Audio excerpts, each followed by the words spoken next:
Yeah. And Form 34A, 40,833, I think, which are in the custody of the Commission. They were able to produce them to court because they had them in their possession.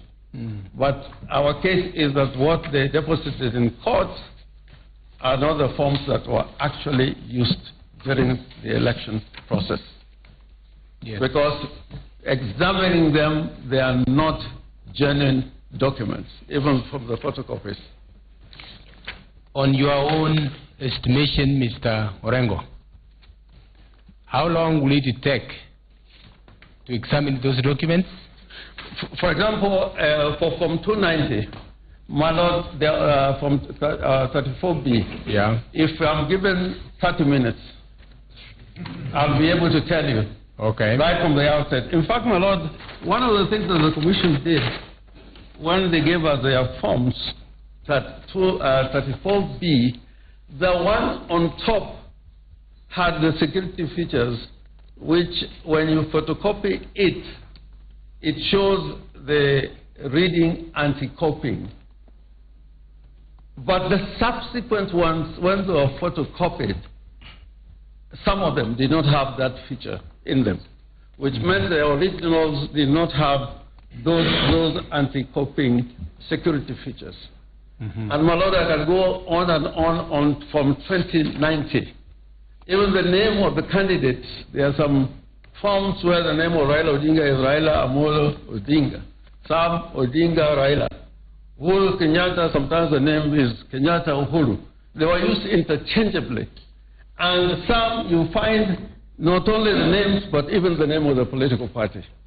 It's an entire mess, my Lord. If you could look at these forms, you'd find that this election actually was not conducted in accordance with the rules and the regulations. And my Lord, the importance of these forms, they are the instruments by which at the polling station, the decision to declare the person who won or lost at the polling station are contained in those forms. You've said forms 34A, you will take approximately 30 minutes to examine. 1 hour. 1 hour. 1 hour. 34B, sorry, 34B. Yes. 34B, you have said you... 1 hour. And in fact, if I had assistance, it's an exercise that we have undertaken. If with the assistance... Now you are moving to 1 hour from 30 minutes. No, I'm saying, even those 30 minutes will be quite appropriate and enough to expose this fraud, my Lord. Yeah. And, you know, looking at it even with an empty eye without using the devices for reading these forms, like there are cases where you find... Under 34A? 34A, that I'll need about 2 hours. 2 hours? Yeah, so that's 3 hours.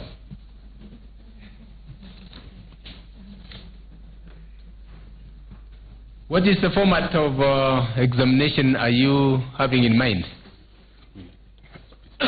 My Lord, for example, if I can show this Form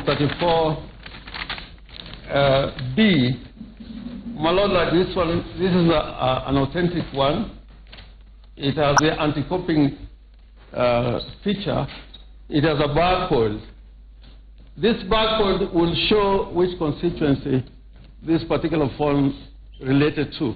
There are some, when you use a bar reading device, instead of showing a constituency in Kenya, it shows some place in France, for example, or some institution, which is not the Electoral Commission.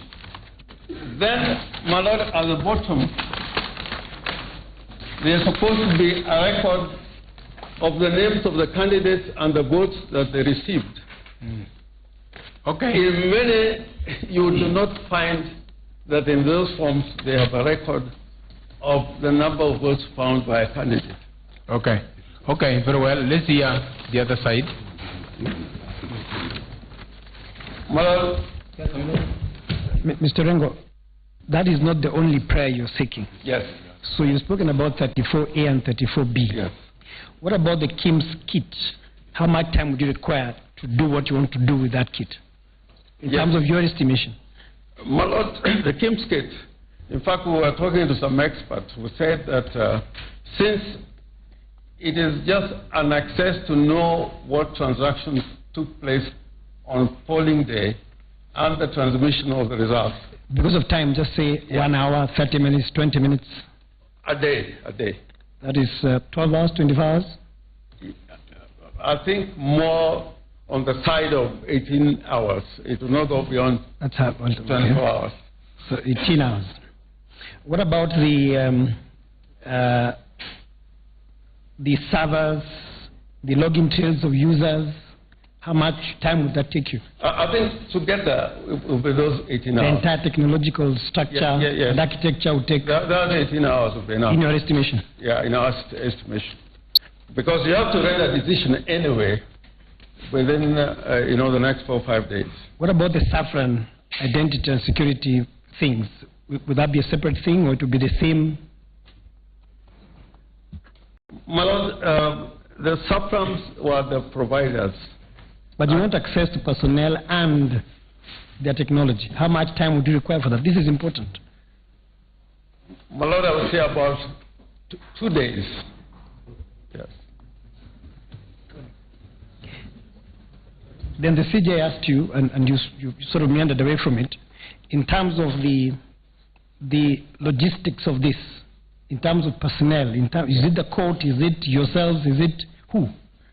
My Lord, it can be court supervised, but the way we don't want to see the physical servers is only access to that information, which then will be possible without necessarily, bringing the servers in court.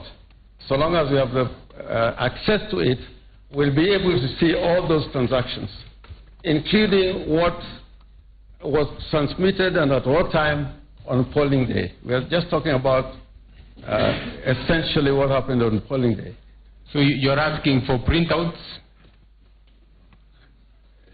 No, not printouts. Okay. Yes, because the printouts now, that will be a manual exhibition of what is contained in the servers. Yeah. But once you have access to it, then you'll be able to see what is contained in the server.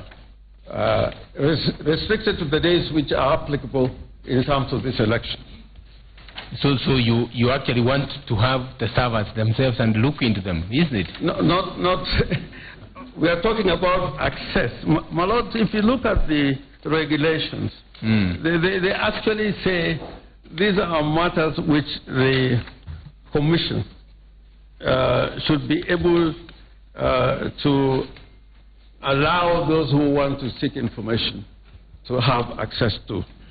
And those are contained in the parts dealing with requests for information and access to source codes. So you want them open so that you can be able to access? Yes. Okay. Just one last question. Prayer number 11 of the application. You are seeking time to file further affidavits or supplementary affidavits in regard to this process. My Lord, the affidavits that we were seeking, which are already part of this application, but we are seeking that those affidavits should be allowed or admitted for purposes of the petition. The affidavits that Mr. Manzoor was referring to. So that they are properly in place for the application. Understand now. Yes. What about, you've done this access to information. You've received whatever information you're receiving. How does it come back to the court? By way of what? I didn't get that a lot. You are going to get some information from, yes. if say the orders are granted. Yes. You're going to get that information to yourselves. How does that information come back to the court? We come back to court with that information. How? A report, an affidavit? We can download the information that is contained in the data storage of the server. We can come back with that information. Thank you very much. Yes. Because in the data, even the register, you would get to know what what names are there, the voters, and those who voted. All that is in the contained in the data storage system, which is part of the server. My Lord, could I have 2 minutes for Ms. Otiende just to add something I may have?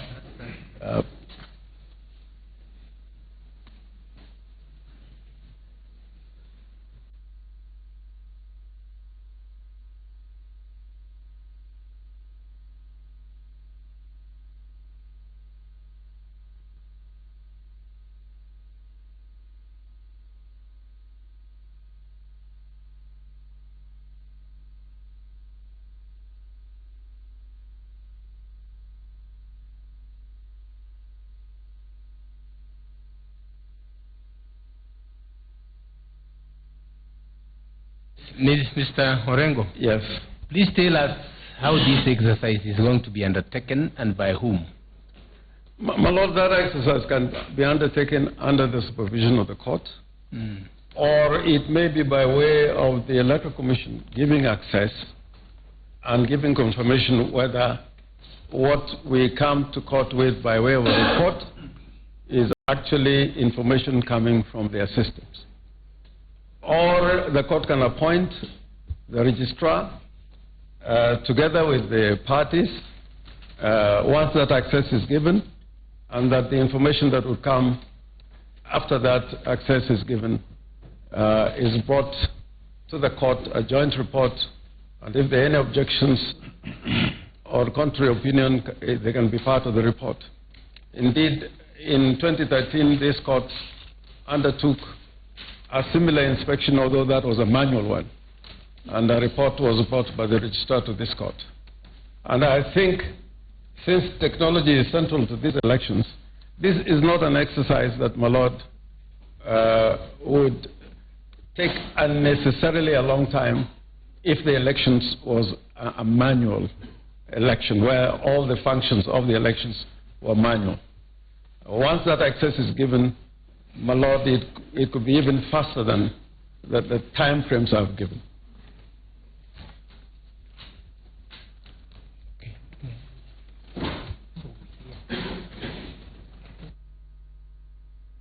Well, I was going to ask for 2 minutes just for Mr. Tinda Molo to deal with the issue of the affidavits, which he had mentioned earlier. But that will be the end of my submission in respect of the prayers. But it will depend on the pleadings we have filed, the notice of motion, and the accompanying affidavits in regard to this application. Yes, Mr. Amolo. Thank you, my Lord. My Lords, in 3 minutes, 2 quick, clear points. Malani Senior has prosecuted the application, but the particular aspect of electronic is prayer number 4.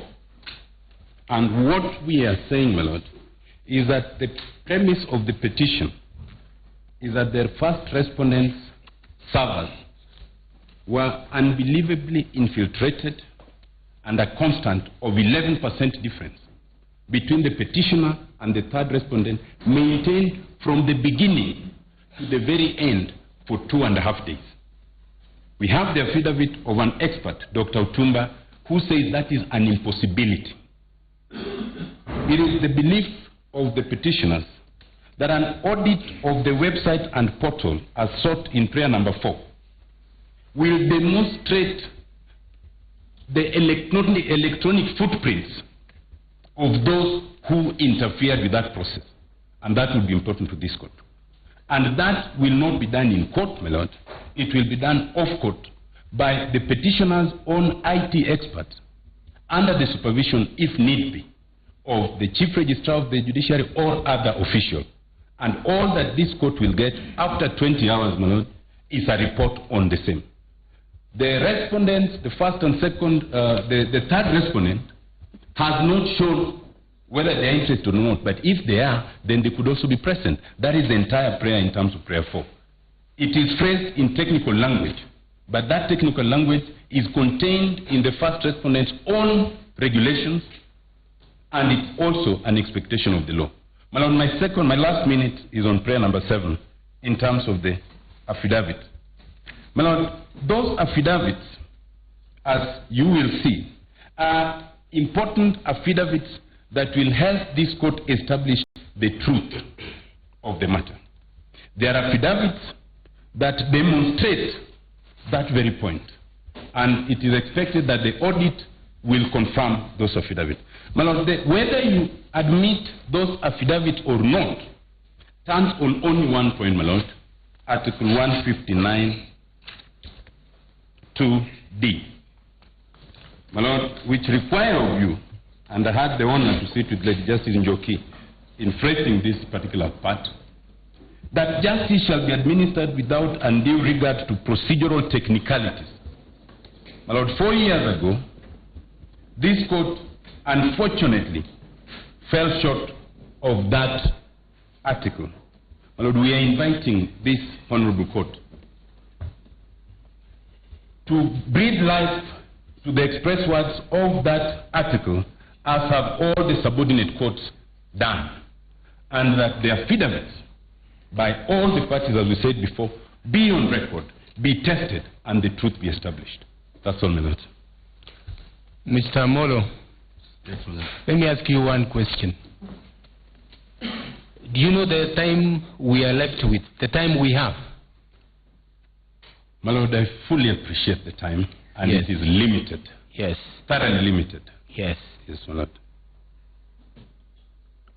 Our hope here, my Lord, was that if my Lords were to consider this application, and if you found it fit to grant it tomorrow morning, within the next 24 hours, as my Lords are dealing with other matters, the audit will be going on. And by Monday morning or mid-morning, the report will be with this court. Thank you. Thank you, my Lord.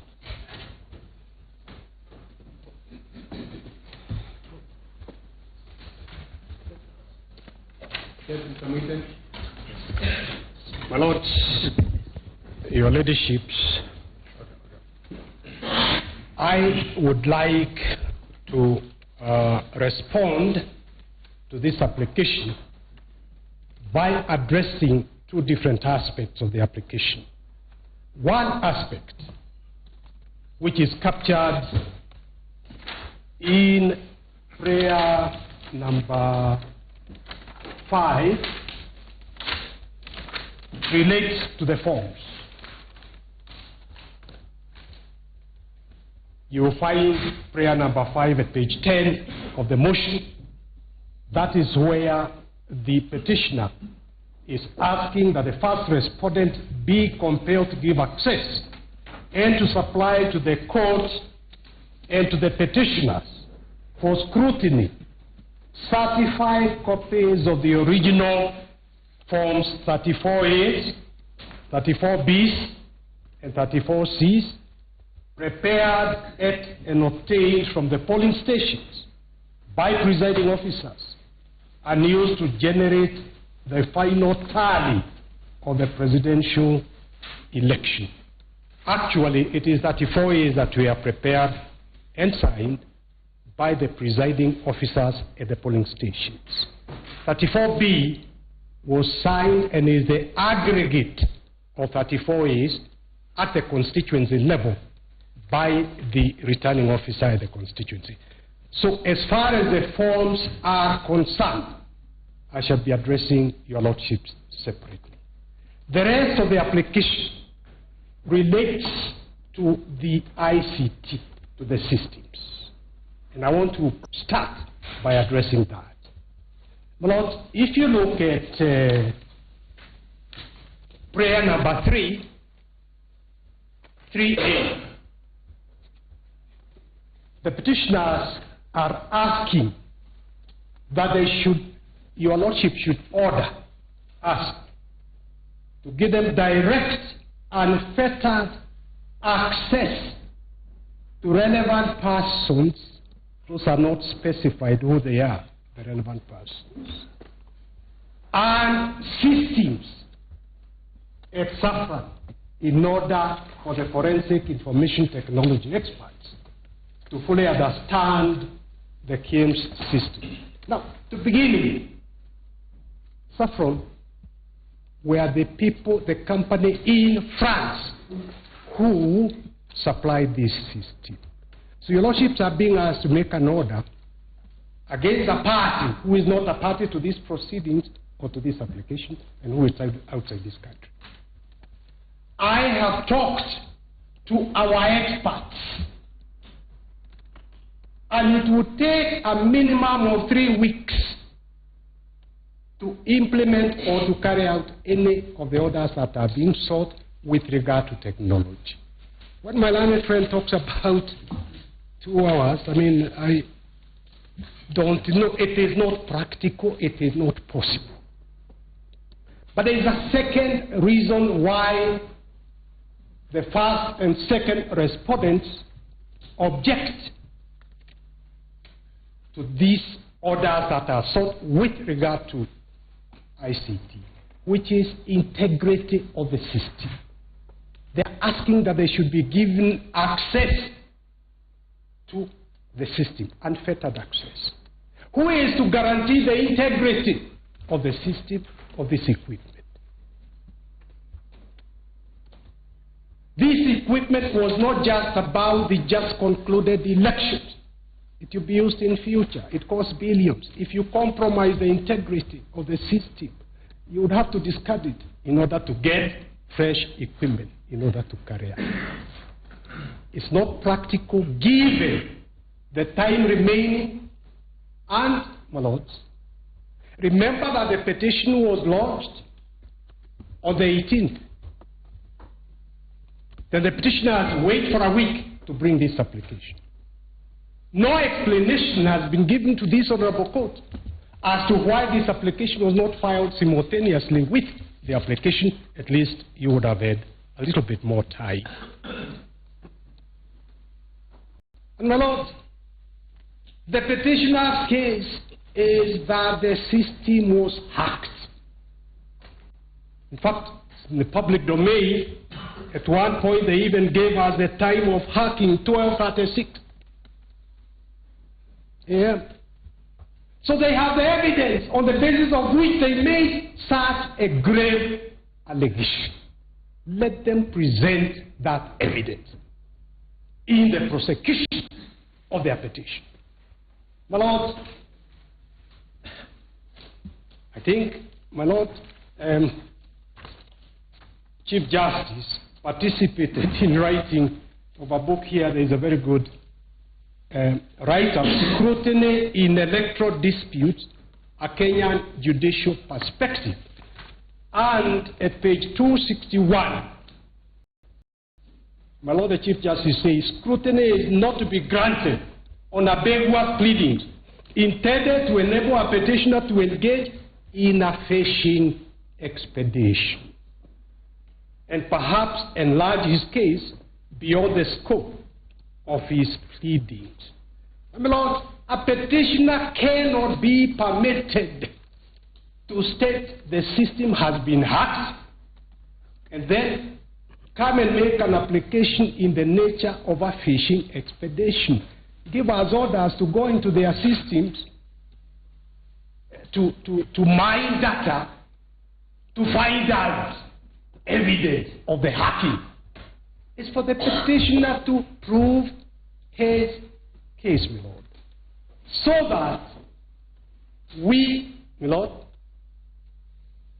seek to persuade this honorable court not to have any hesitation whatsoever in rejecting the orders, all the orders sought with regard to technology.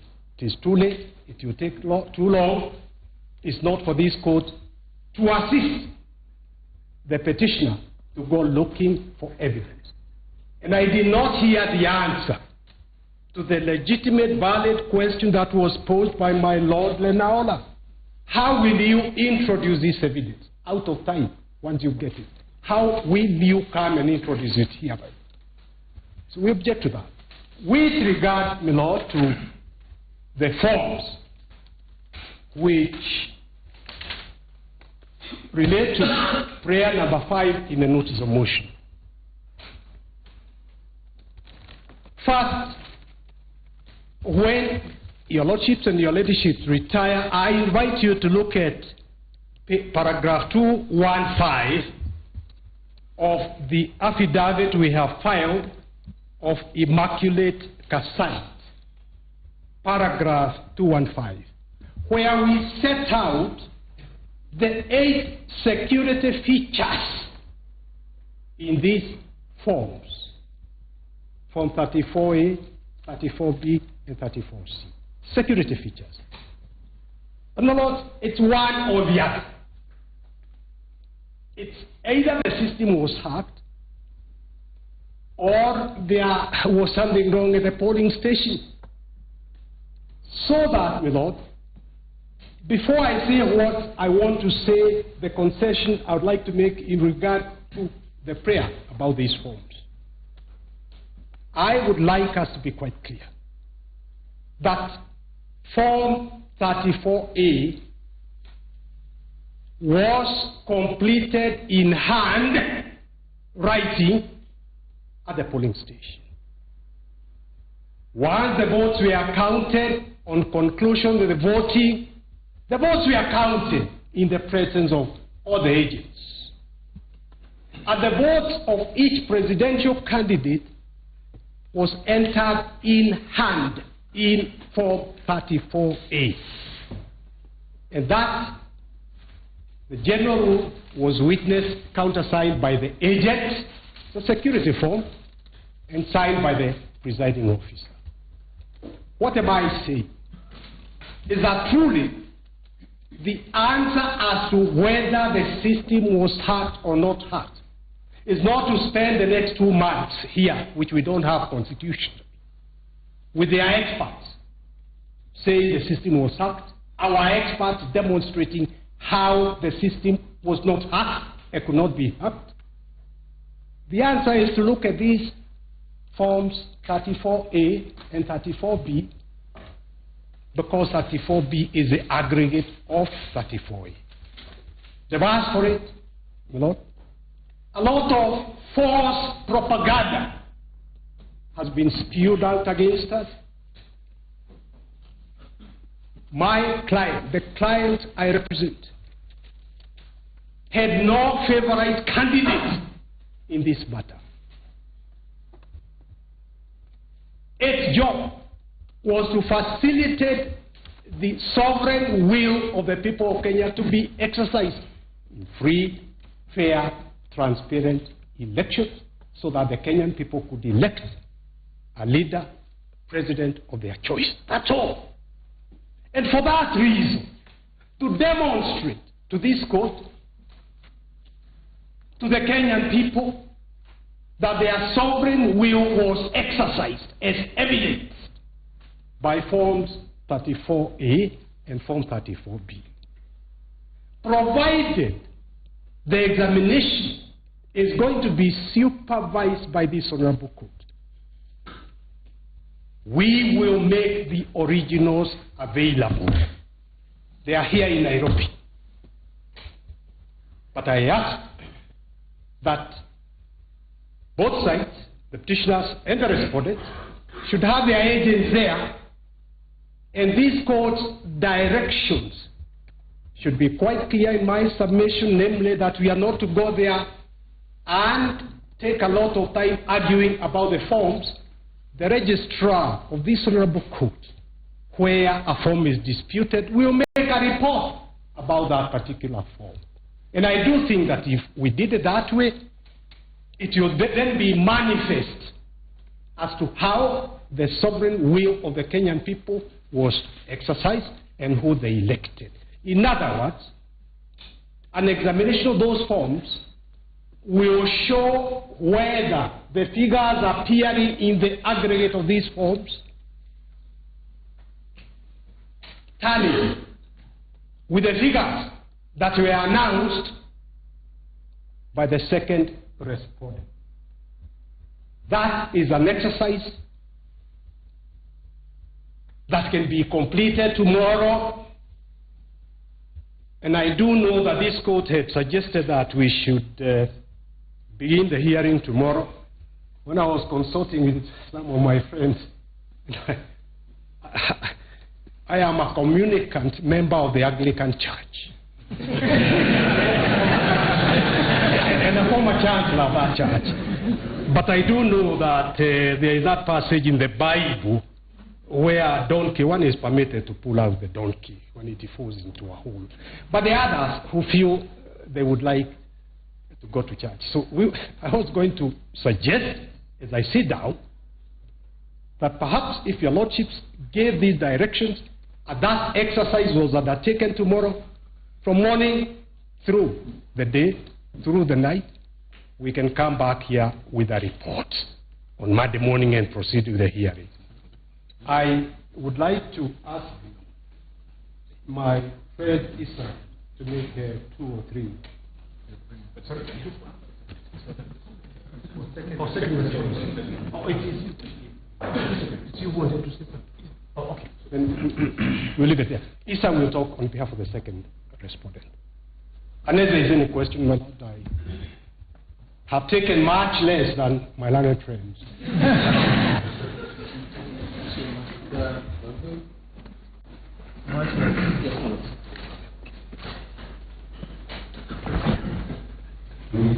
The application by the petitioners is opposed on several grounds. First, we adopted. I think it's not the microphone, it might be my height. I can push it. It is on. Yes, my lord, the application is opposed, and we support the submissions on behalf of the first respondent. But the first point, the chairperson of the Independent Electoral and Boundaries Commission would like the court to appreciate. One of the prayers being sought is for the KINS devices to be availed to the petitioners. These devices, as required under the election regulations, are kept at the 290 constituency tallying centers. It is impractical for these devices to be secured and transported from all the 290 constituency tallying centers where the returning officers have custody of these devices within the timelines anticipated by the petitioners. That's the first practical reality that has to be considered by the court. But the second one, and more importantly, is what was the role of technology in these elections? It was to transmit results from the polling stations to the constituency tallying center, and from the constituency tallying center to the national tallying center. The results were announced at the 40,883 polling stations spread out throughout the 47 counties.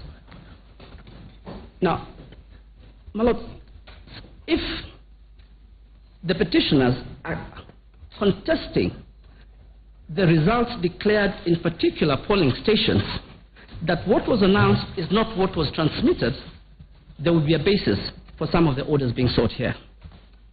The petitioners crafted has not identified the polling stations where results were declared and then transmitted through the system, and those results as received were different from what was declared at the polling station.